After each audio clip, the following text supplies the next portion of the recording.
Terima kasih. Thank you, Jesus, for all you have done in our life. Terima kasih Tuhan Yesus untuk setiap karya keselamatan yang kami nikmati di dalam hidup kami. Jika kami tidak kenal Tuhan, kami gak bisa bayangkan di mana diri kami sekarang ini. Kalau bukan karena Tuhan, kami gak bisa bayangkan kami jadi orang yang seperti apa. Tapi oleh karena kasih karunia, oleh karena penerimaan Tuhan apa adanya, kami ada hari ini Tuhan. Biarlah seturut kehendak-Mu dengan tujuan, dengan maksud-Mu Tuhan yang mulia terjadilah dalam kehidupan kami. Your will be done in our life. Jadilah kehendak-Mu dalam kehidupan kami. Tuhan, kami siapkan hati kami untuk menerima kebenaran firman Tuhan. Urapi lidah bibir hamba-Mu, biar hanya isi hati Tuhan yang keluar dari mulut ini, setiap perkataan ini jatuh ke tanah hati anak muda yang baik. Biarlah kebenaran firman ini akan shape their character, akan membentuk hidup mereka, membentuk karakter mereka, dan membawa mereka naik dan tidak pernah turun, membawa mereka menjadi pemimpin yang menginspirasi dan berpengaruh baik di dalam kehidupan orang. Terima kasih Tuhan, bekerjalah Roh Kudus di tengah-tengah kami, hanya di dalam satu nama, yaitu nama Tuhan Yesus. Setiap orang yang siap mendengarkan firman Tuhan, boleh sama-sama katakan amin, haleluya. Berikan tepuk tangan buat kebaikan Tuhan di rumah ini. Silakan duduk jemaat. Shalom semuanya. Bersama dengan AOG Youth, kami hari ini ingin mengajarkan kepada Anda bagaimana menjadi seorang pemimpin. Dan tentunya sebelum kita tahu bagaimana ya caranya kita mempersiapkan diri kita itu menjadi seorang pemimpin, saya ingin kita terlebih dahulu tahu. Boleh tampilkan slide yang pertama untuk menjadi sebuah intro yang kita sepakati bersama-sama. Bahwa leadership is not a title or a position. But leadership is influence. Hal ini perlu kita sepakati dan punya pemahaman yang sama. Kita ada di halaman yang sama terlebih dahulu. Baru nanti saya akan lanjutkan di dalam pengajarannya. Ya, supaya kita tahu konteksnya bahwa kalau ngomong pemimpin itu relevan ke semua orang. Waktu saya bilang leaders, pemimpin, itu tidak lagi berbicara dengan orang yang punya jabatan, posisi atau title tertentu. Tapi leadership itu adalah sebuah pengaruh. Keberadaan kita sebagai makhluk sosial, kita ada di tengah-tengah, kanan kiri kita itu adalah makhluk hidup manusia juga pastinya. Kita gak hidup sendiri. Dan keberadaan kita itu ngefek sama orang kanan kiri kita. Kita itu berpengaruh. Pengaruhnya itu bisa pengaruh baik, pengaruh itu bisa pengaruh buruk. Dengan pengaruh yang kita bawa kepada orang kanan kiri kita sudah membuat kita itu sebagai seorang pemimpin. Kita sepakat dalam hal itu? Apakah Anda dan saya ada di halaman yang sama? Dan kemudian lanjut berikutnya. Leadership itu juga bukan tentang sesuatu yang kamu lakukan. Apa yang kamu bisa lakukan. Jadi kepemimpinan itu is not just something you do. But a leader is who you are. Jadi bukan tentang apa yang orang itu bisa lakukan. Dan sering sekali kita dengar begini ya. Wah, kelihatan orang ini tuh ya leadershipnya kuat. Nah, gimana sih cara kelihatannya? Pasti orang itu menilai dari kemampuannya dia berkomunikasi, ya kan? Kemudian kemampuan dia berkoordinasi. Akhirnya leadership itu jadi dinilai lewat kemampuan orang bisa atau tidak bisa melakukan sesuatu. Hebatnya dia dalam hal ini atau hal itu akhirnya menjadi ukuran orang ini punya kapasitas leadership atau enggak. Padahal itu gak benar loh saudara. Leadership is not just about something you can do, tapi a leader is who you are. Nah, lanjutkan. Karena a leader is who you are. Nah, lanjut. Next one. We know that the most difficult person to lead itu siapa? Boleh bilang aku. Yang paling susah dipimpin itu bukan orang lain. Jadi kita tahu kesimpulannya dan Anda pasti setuju. Yang paling susah dipimpin itu adalah diri kita sendiri. The most difficult person to lead is often yourself. Judul daripada apa yang kalian akan dengarkan malam hari ini adalah memimpin diri sendiri. Itulah judulnya. Oke? Memimpin diri sendiri. Karena potensi Anda dalam memimpin orang lain adalah a direct result of how you lead yourself. Saya ulangi sekali lagi. Potensi kamu sebelum memimpin orang lain adalah akibat langsung dari bagaimana kamu memimpin dirimu sendiri. Dari siapa kamu, bagaimana dirimu itu akan berakibat langsung di dalam kepemimpinanmu. Oke? Nah, di 1 Korintus kita lihat 9 ayat 24 sampai 27. Kita buka sama-sama dan kita lihat apa yang Paulus katakan. Seorang pemimpin ya, yang kita lihat leadershipnya begitu strong. Seorang pemimpin yang bukan cuma memimpin satu kota, tapi seorang pemimpin yang memimpin beberapa gereja, lintas kota bahkan. Kepemimpinannya dan otoritasnya bahkan dirasakan lewat surat yang dia tulis. Jadi kita tahu ya, sepertinya kayak orang ini lahir-lahir itu udah kecelup dalam cairan kepemimpinan yang begitu strong gitu ya. Nah, apa yang Paulus katakan nih? Tidak tahukah kamu bahwa dalam gelanggang pertandingan semua peserta turut berlari, tetapi bahwa hanya satu orang saja yang mendapat hadiah. Karena itu larilah begitu rupa sehingga kamu memperolehnya. Lanjut. Tiap-tiap orang yang turut mengambil bagian dalam pertandingan menguasai dirinya dalam segala hal. Mereka berbuat demikian untuk memperoleh suatu mahkota yang fana. Tetapi kita untuk memperoleh suatu mahkota yang abadi. Lanjut. Sebab itu aku tidak berlari tanpa tujuan dan aku bukan petinju yang sembarangan saja memukul. Ini nih, perhatikan ya, yang terakhir.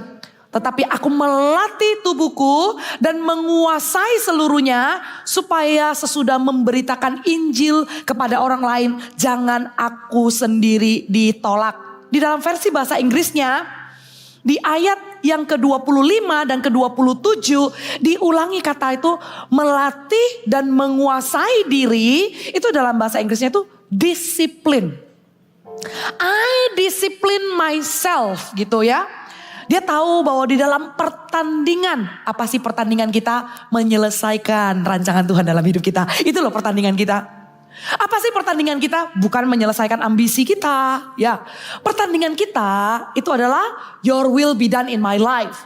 Karena semua tindak tanduk kita, apa yang kita lakukan dan tidak kita lakukan, kita pertanggungjawabkan di hadapan Tuhan nantinya setelah kita menyelesaikan kehidupan kita di muka bumi. Berlomba-lomba untuk mahkota yang kekal.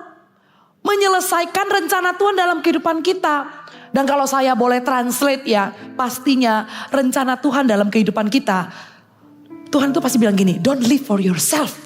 Ya, jangan hidup untuk dirimu sendiri, jangan hidup untuk mensukseskan dirimu sendiri, tapi hiduplah membawa pengaruh, hiduplah menjadi teladan, hiduplah menginspirasi orang lain, hiduplah supaya orang lain melihat Kristus di dalam hidupmu, hiduplah supaya orang lain gak tersandung untuk datang ke Tuhan. Lewat hidupmu kamu berpengaruh baik. Kalau saya terjemahkan, itulah pertandingan kita. Dan itu yang dilakukan Paulus untuk mempengaruh, untuk membapai, untuk menjadi rasul, memuridkan gereja-gereja, memuridkan Timotius dan juga murid-murid yang lainnya.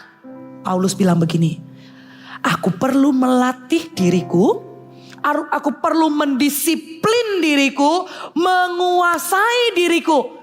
Berarti ya, di dalam kepemimpinan Paulus yang begitu hebat aja, dia tahu yang pertama dia harus kuasai itu adalah dirinya sendiri. Paulus sendiri yang punya otoritas begitu luar biasa, dia aja tahu sebelum saya exercise this authority, sebelum saya menjalankan otoritas saya, ada satu orang yang saya harus latih, bukan Timotius. Ada satu orang yang saya harus latih, bukan Barnabas. Tapi satu orang yang benar-benar saya harus disiplin, kuasai, kontrol. Itu adalah diriku. Memimpin diri sendiri itu adalah outcome nantinya bagaimana kita memimpin orang lain. Kalau kita gagal memimpin diri sendiri, kita gak akan bisa memimpin orang lain. Tapi kalau kita memimpin diri sendiri dengan baik, itu sudah otomatis naturalnya membuat Anda bisa memimpin orang lain.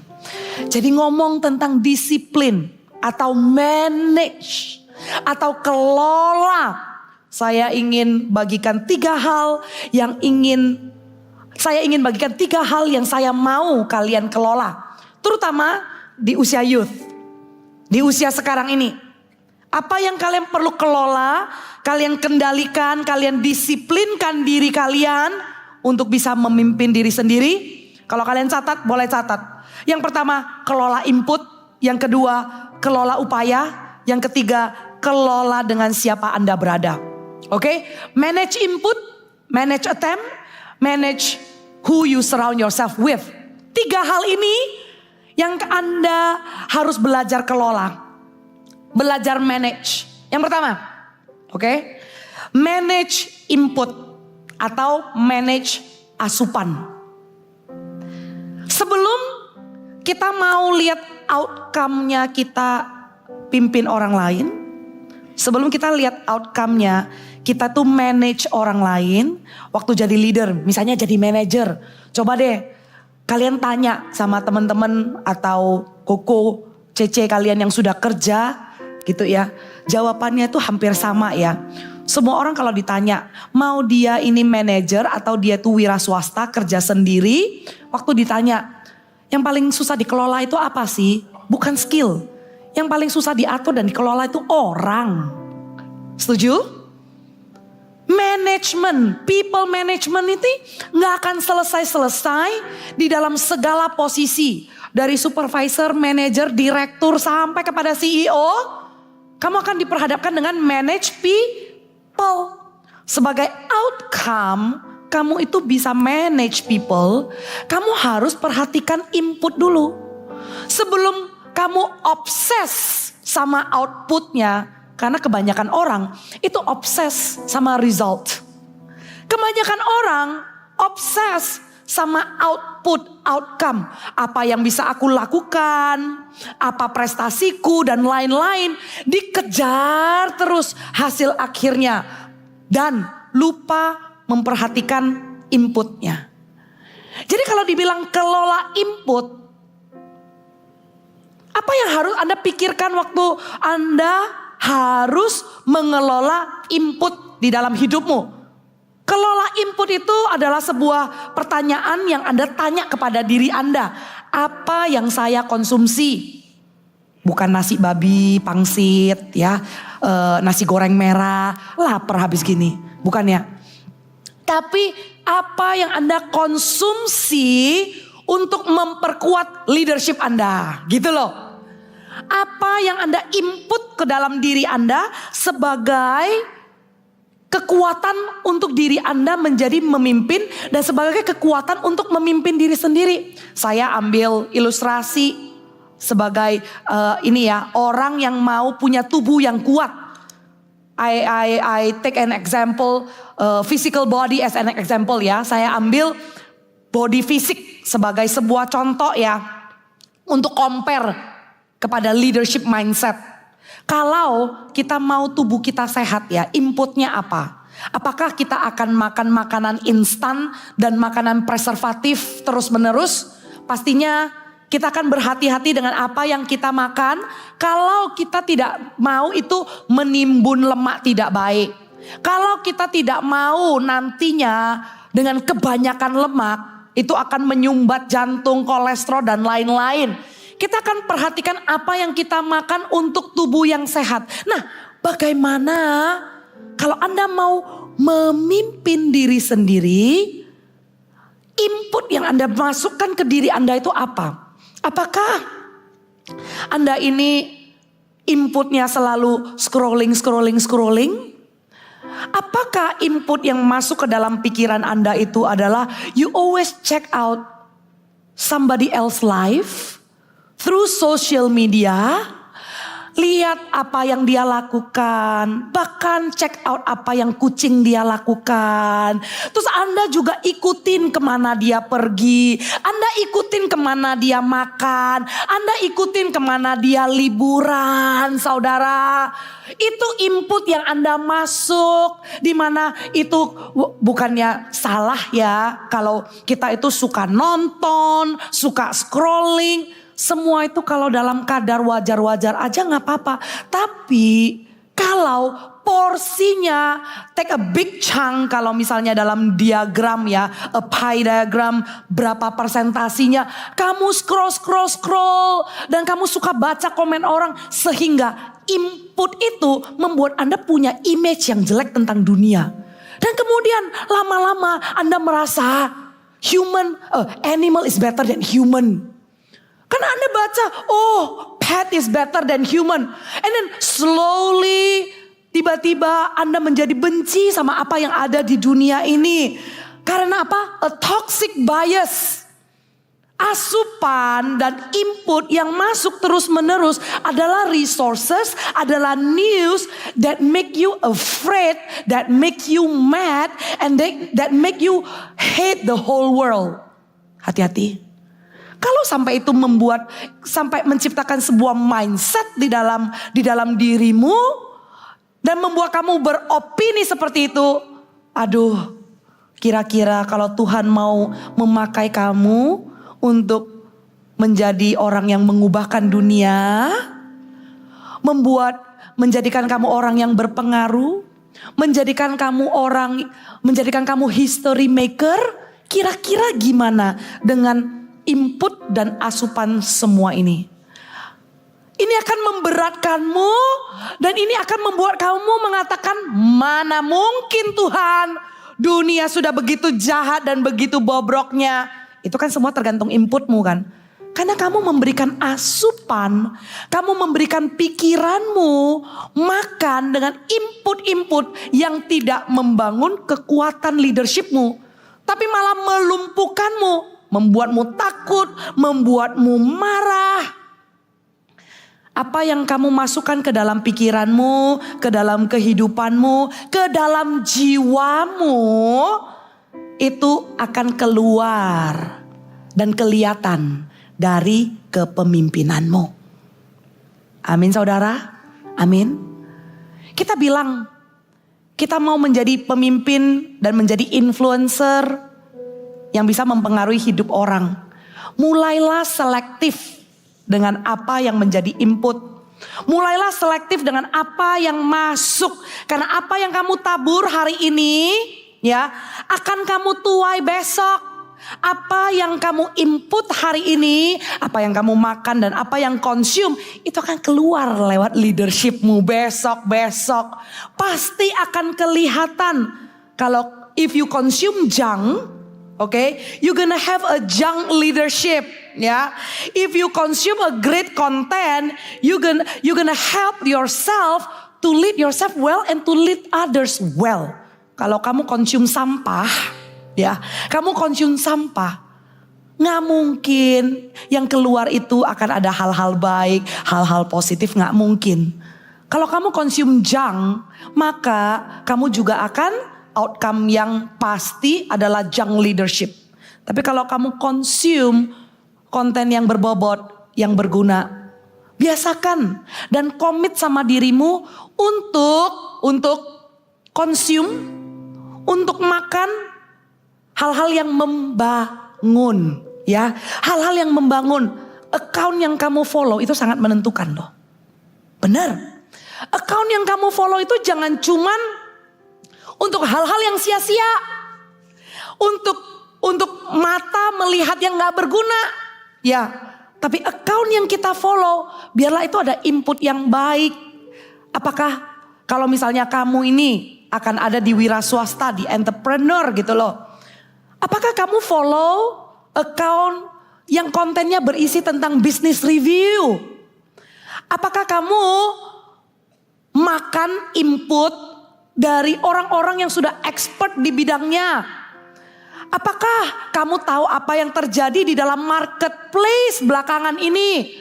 Jangan cuma percaya dan beriman, tapi kamu gak mencari resources yang bisa membangun dirimu sendiri. Pimpin dirimu, latih dirimu. Seperti Paulus mengatakan, aku melatih diriku sedemikian rupa dan menguasai diriku. Nah, sering sekali gini nih. Kalau kita di dalam hidup kita ya, sering kedapatan begini. Setiap hari kamu tuh selalu terjebak dalam hal-hal yang urgent gitu loh. Selalu mengerjakan hal-hal yang urgent. Nah, inilah saatnya kamu tanya sama dirimu sendiri. Sebelum saya selalu diperhadapkan dan terjebak menyelesaikan hal urgent, saya ini orang yang melakukan hal-hal yang important gak setiap hari? Kebanyakan orang yang gak punya pilihan dan terjebak melakukan yang urgent, itu karena mereka tidak melakukan yang important. Tapi kalau orang yang cicil, dia tuh melakukan yang important, disiplin ya. Dia tuh yang menyelesaikan yang important, yang harus diselesaikan, dicicil. Hidupnya itu pasti gak akan selalu terjebak urgent. Kalau Anda di dalam hidup hanya mengerjakan yang urgent. Jangan-jangan ya selesai tahun 2024 di bulan Desember. Kamu tuh lihat ke belakang ya. Kamu lihat ke belakang. Aduh, what have I done? Kok kayaknya aku capek banget. Kok kayak aku kerja keras tapi dilihat hasil akhirnya kok gak seberapa ya. Hal ini kalau boleh saya ini saya taruh di dalam contoh uang ya, uang. Sering sekali kita itu urgent dan menemukan di dalam tabungan kita tuh gak ada duit ya. Motor rusak gitu ya. Aduh, saya gak punya duit nih untuk perbaiki motor gitu loh. Loh, terus ditanya, gajimu dan selama ini uangmu kemana? Iya, selalu ada yang harus dibayar. Dan saya nggak tahu pada akhirnya saya selalu tiap bulan itu ada aja deh. Ayo, siapa yang sering ngomong kayak begitu? Tiap bulan itu ada aja deh. Membuat aku tuh nggak bisa nabung. You do what is important. Apa yang important? Nabung. Supaya apa? Kamu jangan kelihatan urgent terus. Kelihatan mepet terus. Kelihatan seperti gak punya pilihan. Apa yang penting dilakukan setiap hari. Jadi contoh nih. Apa yang penting tentang leading ourselves, tentang input. Jangan nunggu kamu tuh dikasih satu project gitu ya. Baru kamu kalang kabut belajar supaya apa? Supaya performanya bagus. Urgent karena bosku kasih aku kesempatan dan wah baru sibuk lah cari orang yang ahli di bidang itulah. Sementara sebelum dipercayakan, sebelum dikasih project itu ya di posisinya yang sekarang santai-santai, gak mau belajar, gak melakukan apa yang penting. Hey, input itu sangat penting untuk menentukan apakah kamu itu bisa memimpin dirimu sendiri. Kalau kamu tidak ada di posisi itu, pimpinlah dirimu, latihlah dirimu. Kalau kamu berharap naik pangkat, kamu berharap posisimu naik gitu ya.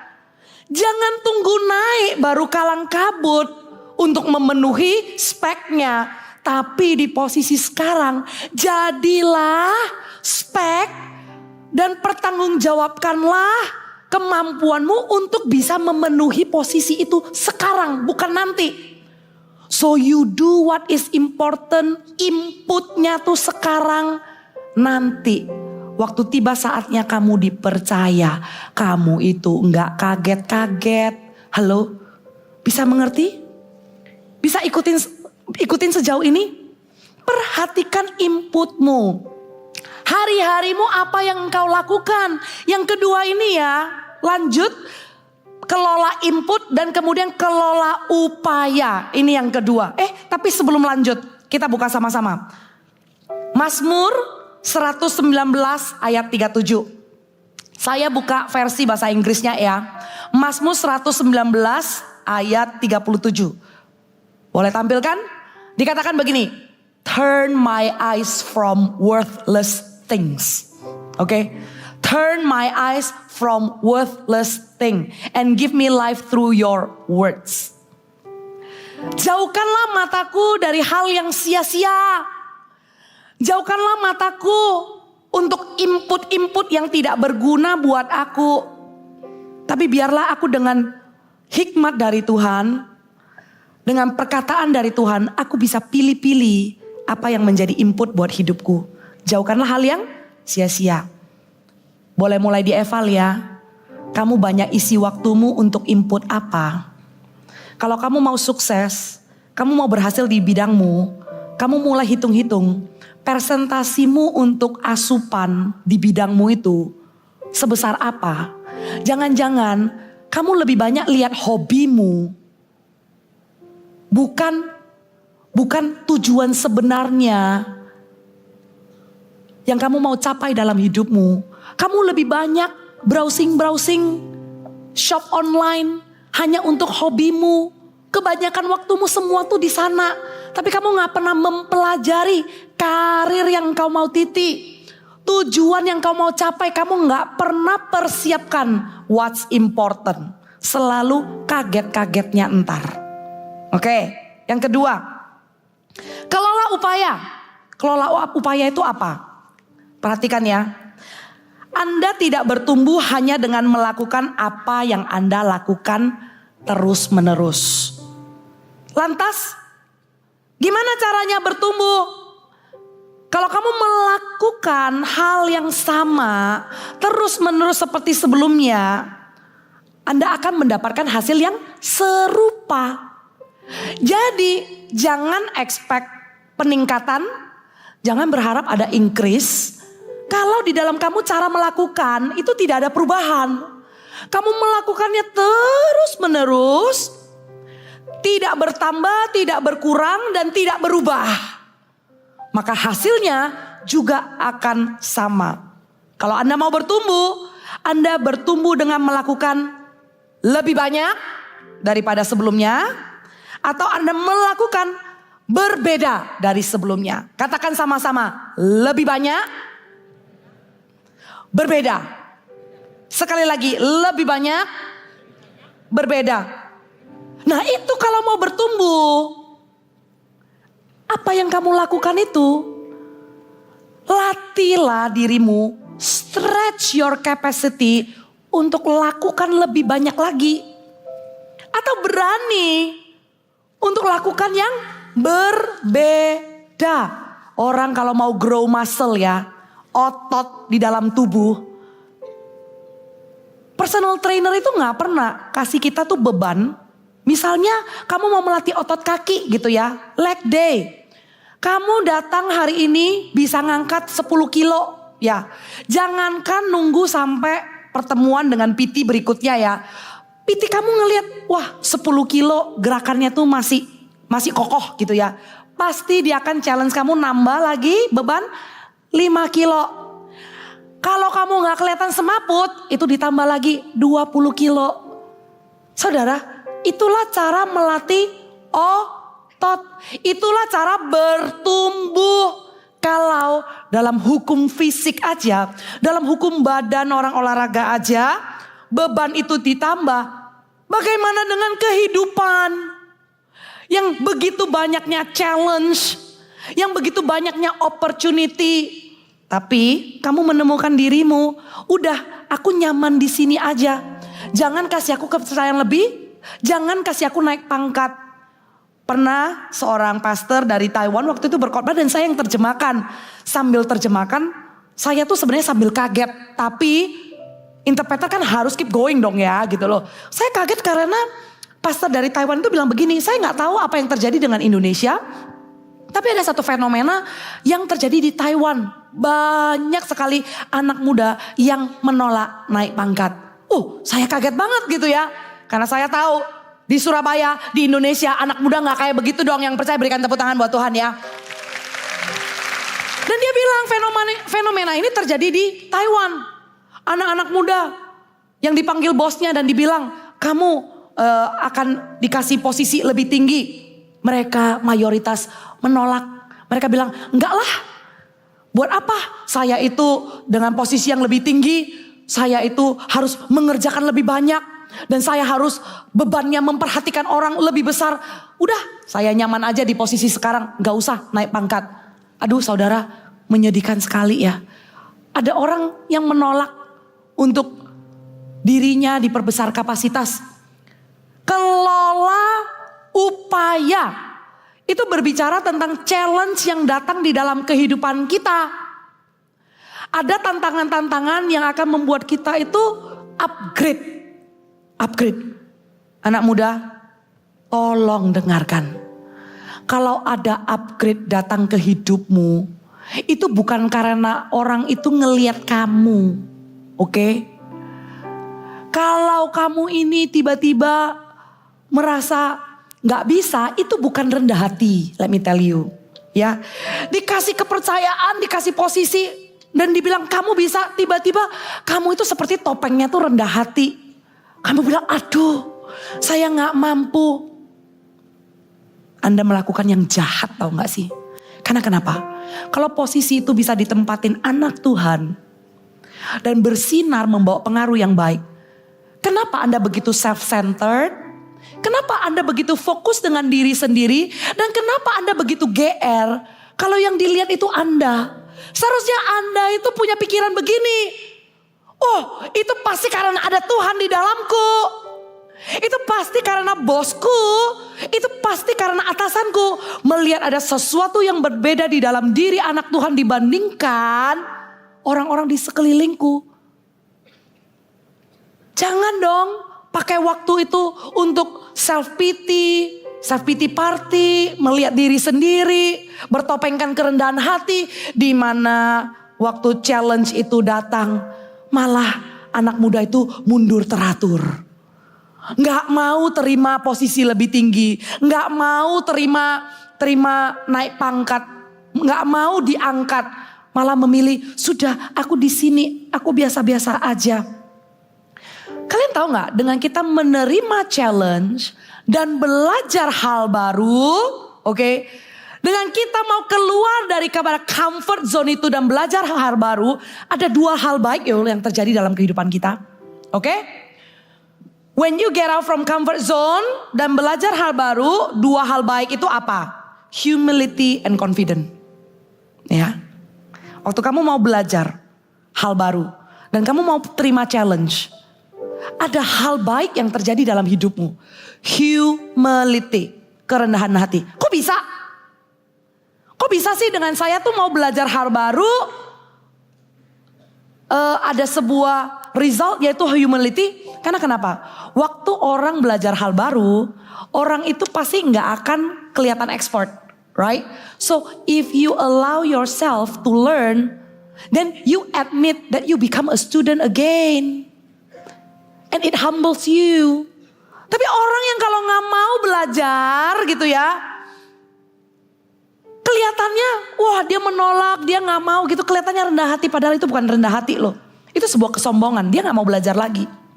Sewaktu kita belajar, it reminds us that you are learning and you need to learn.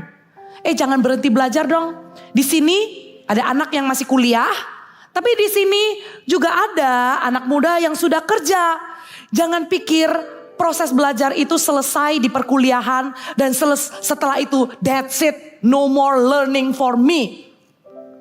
Detik dimana kamu stop belajar, di situ kamu stop bertumbuh di dalam kepemimpinan, terutama memimpin diri sendiri. Terus belajar dong. Sewaktu kita belajar hal yang baru gitu ya, kita tahu, oh saya tuh ternyata masih kurang dalam bahasa Inggris. Sewaktu kita niatin diri kita untuk belajar, mendapatkan sertifikat, mendapatkan sebuah license di dalam pekerjaan kita mengusahakan, di situ kita tahu, oh ya, aku perlu belajar lagi. Untuk orang yang belajar ya, selain humility, itu akan ada result yang baik lagi. When you learn, you get better. When you get better, you have confidence. Cengli nggak? Ya betul, kita mau taruh rasa percaya diri kita tuh di dalam Tuhan. Jangan mengandalkan dirimu, celakalah orang yang mengandalkan dirimu. Tapi ya, kamu tuh jangan kalau dikasih kepercayaan itu nggak pede karena kamu merasa, oh skillku nggak di sana. Kalau skillmu nggak di sana ya belajarlah, lakukanlah sesuatu yang berbeda. Karena kenapa? Tampilkan slide yang ini, ya. Growth and comfort never coexist. Ingat ya, pertumbuhan dan kenyamanan itu tidak bisa berdampingan. Nggak bisa. Anda mau pilih mana? Boleh ditampilkan dong? Tadi saya minta ya, growth and comfort never coexist. Nggak pernah. Kalau kamu mau berhenti bertumbuh, silakan senyaman-nyamannya dengan dirimu apa adanya, gak perlu belajar. Oke? Gak perlu belajar hal baru, gak perlu mengupgrade diri, gak perlu. Ya sudah, lu apa adanya, kerja dari jam 8 sampai jam 4 dengan gaji sekian, ya sudah aku hidup begini-begini saja. Tapi kalau Anda mau bertumbuh, Anda mau upgrade, Anda mau bisa melatih, mendisiplin, memanage diri sendiri, maka keluarlah dari comfort zone. Keluarlah dari kenyamanan Anda dan belajar mempersiapkan diri. Katakan sama-sama, belajar mempersiapkan diri. Jadi saya ulang-ulangi, belajar itu jangan last minute. Belajar itu jangan waktu dikasih kepercayaan dan karena tuntunan performa Anda belajar mati-matian. Biasanya ya orang yang seperti itu resultnya akan komplain. Orang yang seperti itu resultnya akan burn out. Orang yang seperti itu biasanya itu akan kapok-kapok. Wah dia mati-matian ya supaya punya hasil yang bagus. Dia last minute baru dia cari resources, dia research, dia barusan cari expert, barusan belajar. Jauh-jauh hari mulai sekarang. Bidang mana yang akan kamu telusuri? Mulailah gather knowledge dalam bidang itu. Mulailah lakukan yang penting. Mulai cicil. Mulai belajar ya. Supaya apa? Waktu kalian ini dapat tantangan. Kalian siap. I'm ready to enlarge my capacity. So let me say it one more time ya. If you want to be comfortable, you will not grow. Kalau kamu mau nyaman, kamu enggak akan bertumbuh. Tapi kamu pasti akan bertumbuh dan kamu pasti akan upgrade dirimu kalau kamu memilih untuk keluar dari zona nyaman. You will not get better by doing the same thing. Enggak akan. Kamu enggak akan menjadi lebih baik kalau kamu melakukan hal yang sama. Satu-satunya cara untuk get better adalah melakukan lebih dan melakukan dengan cara yang berbeda. Ayo, kamu ada di bidang apa? Kira-kira hal apa yang kamu bisa tambahkan di waktu luangmu? Kamu bisa ambil masterclass apa? Kalau kamu dalam hal desain, kalau kamu dalam hal communication, ayo dong, cari dong. Orang-orang yang mengajar dan orang-orang yang sudah berhasil di bidang itu. Bahkan sisihkan danamu, sisihkan income-mu, apa yang kamu miliki. investlah kepada sesuatu yang mengupgrade dirimu. Jangan hanya invest untuk kesenangan, invest untuk hobi, invest hanya untuk sesuatu tuh yang sementara. Hangout, ngafe mahal-mahal. Kenapa kamu gak sisihkan sedikit dari uangmu untuk subscribe kepada lesson-lesson yang berguna? Itu akan menentukan loh. Kedepannya kamu akan menjadi orang yang dipercaya dan memimpin sebesar apa dan jadi orang kunci di bidang apa. Itu tergantung investasimu hari ini. Kemana banyak pengeluaranmu itu akan menentukan ke arah mana nanti masa depanmu. Kalau pengeluaranmu hanya untuk senang-senang, pengeluaranmu itu hanya untuk hobi, dan kamu gak willing investasi untuk mengasah skillmu, knowledgemu, wawasanmu. Kamu merasa kayak gini, buat hal-hal yang sia-sia kamu mau beli yang ori. Buat hal-hal yang menambah knowledge kamu cari yang bajakan. Ayo, di mana keseimbangan hidup ini? Di mana prioritas hidup ini? Mana yang engkau anggap penting? Jangan salahkan nanti di masa depan kalau kamu ngelihat orang lain itu larinya lebih kencang dari kamu. Karena kenapa? Pertandingan itu realistik. Siapa yang berusaha, siapa yang menabur, apa yang dia tabur, apa yang dia tuai. Amin. Dan yang terakhir ya, kelola dengan siapa Anda berada. Oke? Ini juga perlu dikelola loh. Selain kelola input, kelola upaya, kelola dengan siapa Anda berada. Kenapa saya bilang ini kepada anak youth? Karena anak youth suka kebablasan, gaul, cuman sama orang yang dia nyaman. Youth itu transisi dari usia kuliah, teman kuliahan, kemudian masuk kepada dunia kerja. Masuk kepada dunia sosial yang lebih luas. Masuk kepada masyarakat. Kalian setuju gak? Kalau dengan anak lagi, dengan teman kuliah yang kalian udah nyaman, yang sudah menerima diri kalian apa adanya, rasanya berat deh kalau saya itu harus ada di round table ya, dengan orang-orang yang posisinya lebih tinggi dari saya. Aduh, kayaknya lebih enak deh di circle yang sepantaran, yang bercandanya nyambung, yang saya nggak perlu minder dengan kesuksesan dia gitu ya. Sehingga banyak sekali anak youth yang kebablasan dan menjadi kekanak-kanakan. Karena kenapa? Mereka tidak kelola orang-orang yang ada di sekeliling mereka. Hei anak muda, kamu perlu kelola. You need. Dengarkan ya, kamu perlu kelola siapa yang ada di sekelilingmu. Don't just study about the great leaders out there. You need to be with them. Don't study about them. Don't check them out through the website. Tapi bayangkan dirimu duduk 15 menit sama mereka. Dan kira-kira pertanyaan apa yang bisa kamu lontarkan kepada orang-orang yang berhasil memimpin dirinya dengan baik. Orang-orang yang berhasil membawa pengaruh. Kalau kamu dikasih 15 menit duduk di round table, honor their time and make sure you ask kualitas. Kamu tanya pertanyaan yang berbobot. Kalau sekarang ada round table di depan dan saya hadirkan pemimpin-pemimpin kaliber dunia, kamu siap nggak? Punya pertanyaan nggak?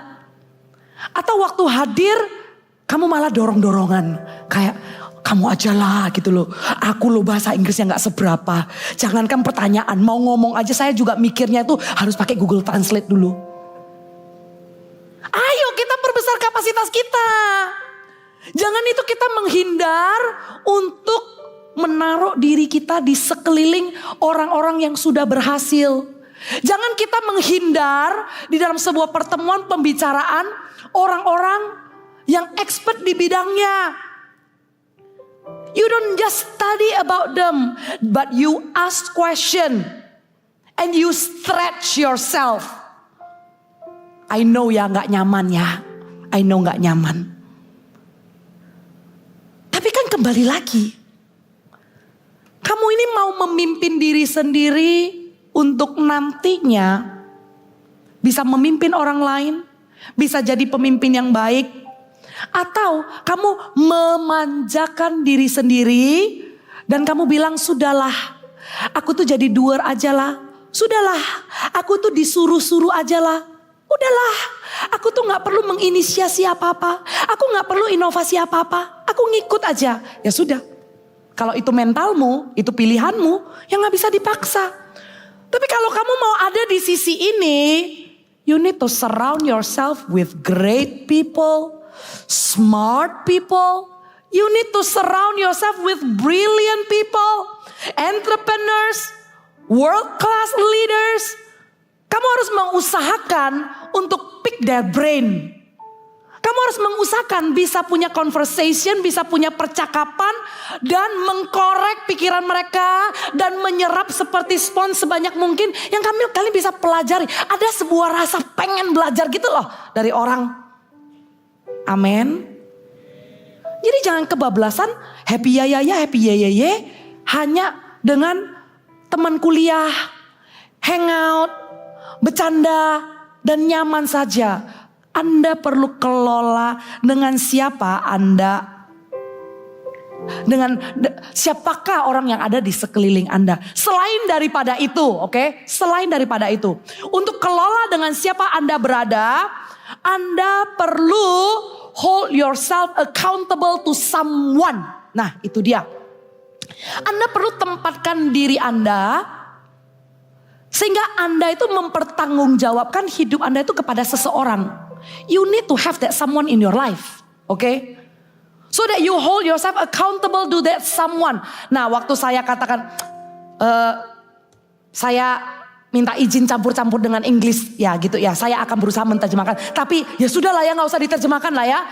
Lakukan sesuatu yang berbeda, harus mengerti. Harus mengerti.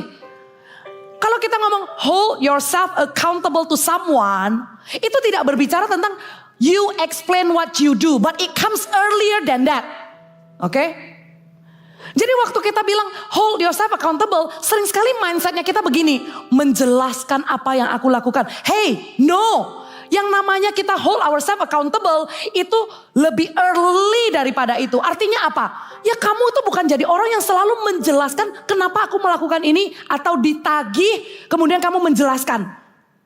Bukan. Tapi hold yourself accountable itu adalah Tuhan itu loh taruh pemimpin di dalam hidupmu yang berjaga-jaga, yang berdoa untukmu, yang dinamakan hold yourself accountable itu adalah seek advice. So it comes earlier than just explaining. Karena kalau lu explain itu udah telat. Halo? Kalau lu explain itu udah telat. Tapi datanglah lebih awal di dalam segala pemikiran dan planningmu. You seek and you ask advice from others. Banyak sekali tindakan yang salah, wrong actions, itu terjadi karena people are not held accountable early enough. Ambil keputusan yang salah, ambil tindakan yang salah. Itu karena apa sih? Ya karena dia tidak meminta advice atau dia tidak mempertanggungjawabkan langkah selanjutnya kepada orang yang sebenarnya Tuhan sudah taruh di atasnya. Janganlah kamu jatuh di lubang yang gak perlu. Kalau ada pemimpin yang berjaga-jaga atas hidupmu. Janganlah kamu ini ngeles ya.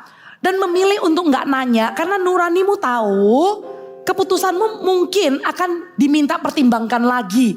Jadi daripada jalanku terhambat. Mendingan aku gas aja dulu lah. Kan resikonya 50-50. Bisa saja kali ini instingku benar loh. Tiba-tiba beneran lu jatuh ke lubang dan lu salah. Baru saat itu lu explain. Baru saat itu lu pertanggungjawabkan. Iya awalnya aku mau tanya. Tapi alasan.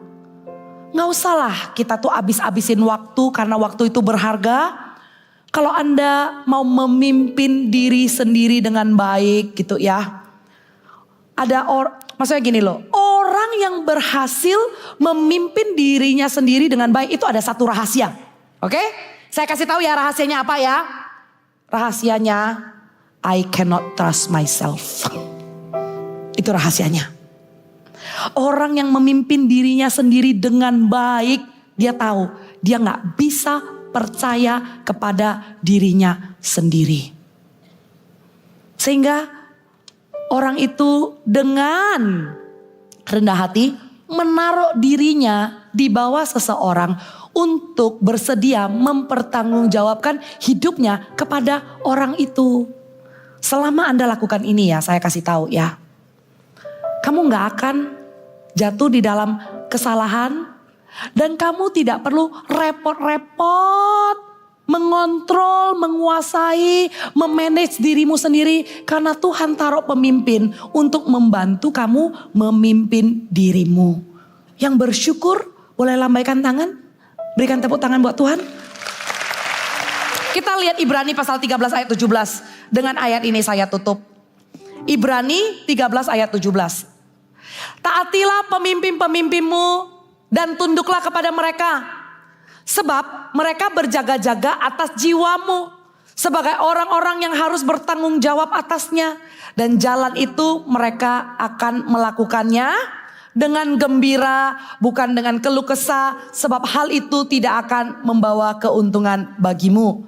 Pemimpin-pemimpin itu menjaga kamu itu dengan gembira, bukan dengan keluh kesah. Kamu diberikan akses untuk meminta nasihat, untuk counsel, untuk itu berikanlah dirimu dan pertanggungjawabkanlah setiap keputusanmu. Punya integritas kepada diri sendiri. Kalau kamu sebentar lagi mengambil sebuah keputusan yang kamu rasa-rasa ada abu sedikit dan kamu gak yakin dan hati nuranimu tuh suruh kamu menimbang-nimbang, jangan gas. Pertanggungjawabkan and seek counsel. Dengan itu kamu memimpin diri sendiri dengan baik. Iya benar, walaupun kamu seek advice, tapi kalau kamu lakukan itu, you do yourself a big favor. Dengan kamu melakukan itu, kamu sebenarnya sedang memimpin dirimu dengan sangat baik. Ayo kita sama-sama belajar memimpin diri sendiri sebelum kalian tuh di launching, dirilis untuk kepercayaan yang lebih besar. Perhatikan apa yang menjadikan inputmu, kelolalah setiap asupanmu, kelolalah setiap upayamu, dan kelolalah setiap orang yang ada di sekelilingmu, who you are with. Haleluya. Anda belajar sesuatu? Berikan tepuk tangan buat Tuhan. Saya selesai, mari kita sama-sama bangkit berdiri. Hari ini saya ingin undang pemimpin yang ada di tengah-tengah kita. Yang kalian pasti gak asing lagi, TL-nya West Youth. Ya, Ko Haryanto dan istrinya Melisa. Saya mengingat perjalanan mereka ya. Terutama Ko Haryanto, bisa naik ke panggung. Saya ingat bagaimana saya awal kenal Ko Haryanto. Haryanto belum jadi jemaat. Saya kenal manusia lamanya ya. Karena waktu itu kita pergi ke Israel bareng-bareng. Gak tahu kenapa kita satu bus gak ya? Enggak ya, kita gak satu bus. Tapi waktu pulang itu lagi transit di Dubai gitu loh. Ternyata dia juga transit di Dubai beberapa hari gitu loh. Jadi ya kalau kita travel, kita tuh bisa lihat kan orang itu gimana kan ya. Tidak terlalu menginspirasi, intinya begitu ya. Waktu itu kayaknya belum kenal Melisa. Mel, untuk kamu belum kenal dia ya Mel ya. Jadi waktu itu saya kenal dia, terus gak lama kemudian dia tertanam, dia berCG, dan kemudian dia ada panggilan. Waktu dia bilang dia ada panggilan gitu ya, aduh saya dalam hati ya, orang ini memimpin diri sendiri aja masih kayaknya kewalahan, gak punya self control gitu ya. Terus saya bilang ayo diuji dulu, lewatin bertahun-tahun gitu ya. Saya melihat buahnya, perubahan hidup yang nyata, kesungguh-sungguhannya di dalam panggilan. Saya ingat, saya bilang sama Haryanto itu begini, Har, lu kalau mau kalau kamu mau ada di dalam panggilan ini ya, kamu sendiri yang harus uji. Saya tidak akan memperhatikan kamu. So don't try to get my attention. I will not pay attention to you. Oke, kamu sendiri kalau ada panggilan ini, kamu yang harus uji dan kamu harus teguh Yakin?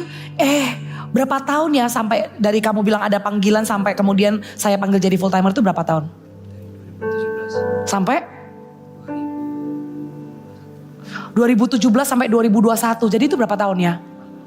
4 tahun ya. 4 tahun saya nggak perhatikan, saya nggak carikan atau pelayanan, bahkan nggak muridin dia loh ya. Ya udah pokoknya saya bilang kamu harus kayak salmon liar yang tahan banting, nggak boleh manja. Terus akhirnya 2021 ya dia jadi full time. Saya ngelihat karakter yang semakin diubahkan. Dan bulan depan Ko Haryanto ini diutus ke ROSC Hong Kong. Pastinya dimulai dari apa? Memimpin diri sendiri dulu kan ya. Memimpin diri sendiri dulu sebelum memimpin orang lain. Menang sama diri sendiri dulu. Kita bersuka cita. Ya, kita bersuka cita karena di kolamnya Army of God panah itu nggak disimpan di tabung ya. Buat apa panah disimpan di tabung? Buat apa panah dipajang di dinding gitu loh. Dan saya juga bangga sama Army of God, bukan cuma di youth aja, di teen aja ya. Setiap tahun, setiap kali kita ada pergantian pemimpin ya. Kita tuh rayakan dengan sukacita. Kita tuh gak ada baperan, gak ada drama, gak ada yang masih, aduh kenapa sih ganti pemimpin terus penyesuaian. Berikan tepuk tangan buat anak Army of God dong. Really, sungguh ada Tuhan di tengah-tengah kita. Karena kenapa? Kalau kita mau menggenapi building churches in our youth, maka anak panah ini harus diluncurkan. Anak panah ini harus diutus. Gak bisa diam-diam ditabung, disimpan aja. Atau dipajang aja. Gak bisa. Harus diutus. Dan saya melihat attitude-nya setiap anak-anak muda di tempat ini. Tiap tahun loh kita itu ada ganti TL. Tiap tahun loh. Saya itu harus CT. Harus perkenalkan. Kemudian saya juga menyesuaikan loh sama TL yang baru gitu ya. Dengan pace-nya, dengan cara semua culture-nya menyesuaikan. Tapi saya bersuka cita. Karena kenapa? Semua orang ini akan dipakai Tuhan sampai kepada bangsa-bangsa. Amin, amin. Saya bersuka cita. Karena kenapa? Yang berangkat sama yang tinggal, kita tuh sama-sama berperang kok ya. Tapi maukah mereka yang sebentar lagi berangkat, kita doa sama-sama. Dengan pengurapan Army of God, satu gereja kita semua. Kita perkatakan pemakaian Tuhan dalam kehidupan mereka yuk. Boleh Anda arahkan tangan? Kita akan doakan mereka ya, pasangan suami istri yang nantinya akan berangkat di ladang misi yang baru di ROSC Hong Kong. Mari kita sama-sama berbahasa roh sebentar. Hiaradaya syakaranaya warabora bara. Hiaradaya shikiradaya warabora bara.